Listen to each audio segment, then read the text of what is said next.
Yo, yo, yo, yo, yo. Welcome to Philosopher Stoned. I'm not sure what episode this is. I have no idea. I'm doing this all out of order. What I got for you tonight is Michael Aquino, a known Satanist in the military, one of the guys that made goth popular.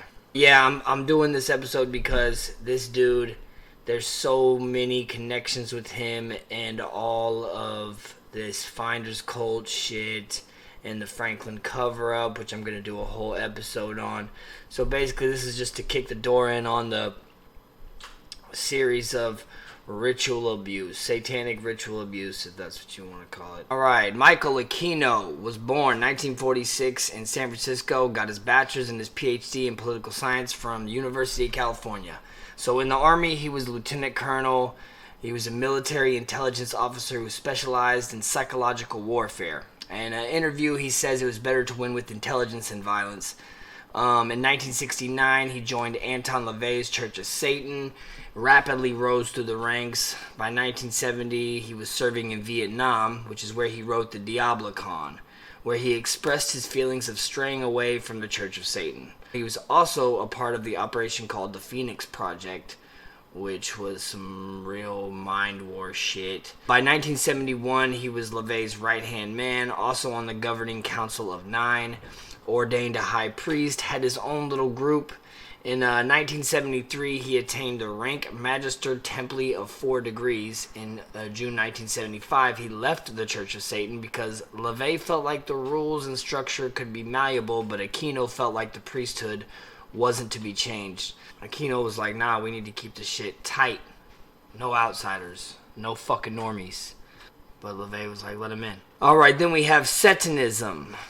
After leaving the church in 1975, Aquino asked, "Dear devil, what should I do next?" Aquino states, "There was nothing overtly sensational, supernatural, or melodramatic about the book of Coming Forth by Night working. I simply sat down and wrote it." Some members of the Church of Satan came and joined Aquino, but not all of them. Most of them stayed back with LaVey, but some of them went and joined the Temple of Set. Soon some Satan groups would be established in different parts of America. The temple structure was based off of the Hermetic Order of the Golden Dawn and the OTO. So Aquino stated that he believed LaVey to have been chosen by Satan himself at one point and blessed with the internal mandate, this charismatic authority, this satanic padwa, which was LaVey's charismatic way of speech and persuasion and connection to get you to do exactly what he wanted you to do. After Aquino left the church, he believed the Prince of Darkness had been transferred to himself and his newly found organization. Aquino showed a weird obsession for LaVey after leaving the Church of Satan. For example, he released a bunch of court documents to defame LaVey, like divorce papers and shit, weird stuff. Like, I don't know really exactly what the papers were. In 1975, the temple incorporated as a non-profit church, receiving state and federal recognition and tax exemption, making the Temple of Set a legit religion. Members of the temple questioned the future of the order due to Aquino's tight authoritarian way of leadership, which usually it seems to be this comes around being the clashing between Aquino and Satanists are like, dude, you can't be this strict against Satanists. And he's like, no, we have fucking rules, man. We have Satanists have rules and we have to follow the fucking rules. Satanists have rules. In 1979, he hands off the leadership to Ronald Keith Barrett, who wrote his own text called The Book of Opening the Way. This was described more mystical than magical. Barrett quit and left in 82. Barrett started his own sect called the Temple of Anubis. Real fucking original. After Barrett left, Aquino stepped back into power. He was like, oh, it's time for me to be the leader again. Aquino was fascinated with occultism and Nazism, which caused people to accuse him of being a neo-Nazi and a Nazi sympathizer. An order of chivalric knights formed within the empire called the Order of the Trapezoid. That is fucking sick. Grandmaster Edred Thorson, who went along to start the Rune Guild, which is something we'll probably get into. The Rune Guild. What the Temple of Set believes. They focus on human individuality, like to enlighten and elevate yourself to the point of deifying yourself. So making yourself a god. That's the ultimate goal. Apotheosis. The original goal was taking the Church of Satan teachings out of the Judeo-Christian mythology system. So making it its own thing away from Christianity and the Bible and whatnot. There was finding the intellectual life force. Take that what you will, the intellectual life force, whatever they want that to be. The Egyptian god Set, or Seth, or Suetek. He was the Egyptian god of war, chaos, and storms, brother of Osiris, Isis, and Horus. The ancient Egyptians were perhaps the first to personify evil as a distinct force in the universe, but they retained a concept of unity by representing the evil god Set as a brother of Horus, prince of light and goodness. And here where everything gets super fucking dark. So we're going to go down the list of ritual abuse accusations Aquino has been involved with. In 1967, Aquino, while deployed in Vietnam, he was heavily involved in the Phoenix Project, as I mentioned earlier. It was a terror, torture, assassination program initiated by the CIA. Its goal was to neutralize the civilian infrastructure that supported the Viet Cong insurgency in South Vietnam. So this program was virtually a war crime in itself. Any Viet Cong sympathizers were said to be assassinated, supply officers, thousands of innocent civilians and young children were said to be killed due to the faulty intelligence. So basically they heard some shit and they just went and killed them and then asked questions later. After Aquino's arrival back in the U.S., after training American soldiers to be militarized serial killers, the rise in horrific murders with satanic undertones began spiking up in Southern California where Aquino lived. In 1980, according to the sworn testimony before the U.S. Senate, MK-Ultra mind control victim Kathy O'Brien claimed that she herself was programmed by Lieutenant Colonel Michael Aquino using barbaric trauma techniques that were also used on her daughter. The techniques are said to have involved NASA technology. O'Brien claims she was a presidential model monarch sex slave that began in her childhood, and she was specifically programmed to cater to the most high-ranking politicians in America at the time. Listed she has are Bill and Hillary Clinton, Ronald Reagan, Pierre Trudeau, George H.W. Bush, Dick Cheney, and others. She said her handler was Senator Robert Byrd. During her testimony, not one of the accused would challenge or scream slander, so it's kind of weird that no one said anything. It's kind of like, hey, if we don't challenge this crazy lady's shit, they're just going to think this is part of the hoax. But I'm still here. I'm still fighting the fight. Here's where the link gets kind of big. Some of you are familiar with the documentary Who Took Johnny, and this is where we link Aquino to Johnny Gosch. September 5th, 1982, 12-year-old Johnny Gosch goes missing while doing his morning paper routine. Abducted from a shopping mall parking lot in West Des Moines, Iowa.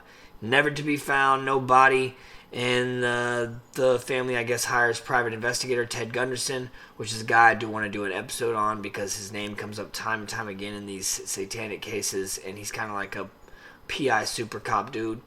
So he later says in an interview with Paul Benassi, who is one of the kids to recant their testimonies in the Franklin scandal, which made it a hoax, according to the government. Anyway, Paul Benassi states that when he himself was a child, he helped kidnap Johnny Gosch from the shopping mall in 82. He lured him in so a group of shadow elite pedophiles could take him and throw him around and send him from camp to camp. Benassi claims this is all orchestrated by Michael Aquino, who later picked up Johnny Gosch from a farmhouse and then delivered him to a fucking buyer in Colorado like a fucking pound of weed. Aquino trafficked this kid and sold him just like he was produce.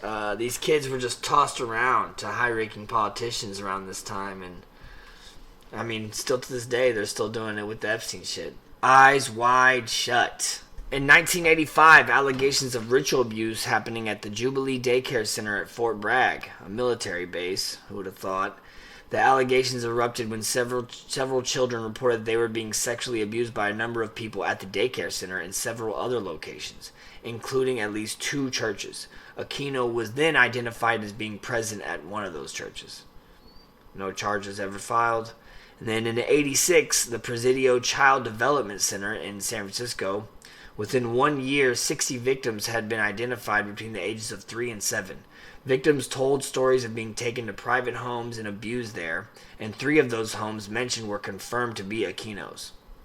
The children described horrible acts such as being urinated on and defecated on, along with forced to eat feces. Real awful fucking shit. Irrefutable medical evidence documented that 5 of the kids who were sexually abused contracted chlamydia, along with genital trauma and evidence of violent penetration. Disgusting shit. Aquino and his wife Lilith were both positively identified by victims, and one was able to describe Aquino's home in grave accuracy, especially the distinctively satanic interior of the home. Because this is a real satanic, gaudy guy. He's got to show that he's got to show he's dark. With this evidence, only one person was ever charged with the abuse of a child, and the charges were dismissed 3 months later. Real convenient. And in '87, in part of the Presidio investigation, a search warrant was issued on Aquino's residence, and that's where they found numerous videotapes, photographs, photo albums, photo negatives, cassette tapes, and address books, all confiscated. Never to be heard about again, and why is this guy still out doing interviews on fucking Buzzsaw? They also found a soundproof room, which can only be described as used as a torture chamber. I mean, why else would you need a soundproof room? You're not a SoundCloud rapper, Michael Aquino. And in 1999, Franklin cover-up testimonial guy Paul Benazzi identified Aquino again. And as well as this interview I found with this dude named Rusty Nelson, who's a photographer who is very involved in the Franklin cover-up case, which I'm going to get into on that episode. I'm also going to be doing a bunch of like government operations series, like MK Ultra, Philadelphia Experiment, Montauk Project, and so on. I know this really wasn't very fun to learn about. This dude's, even if he's just a fucking dork, he's still a weird dork and a creepy dork to me.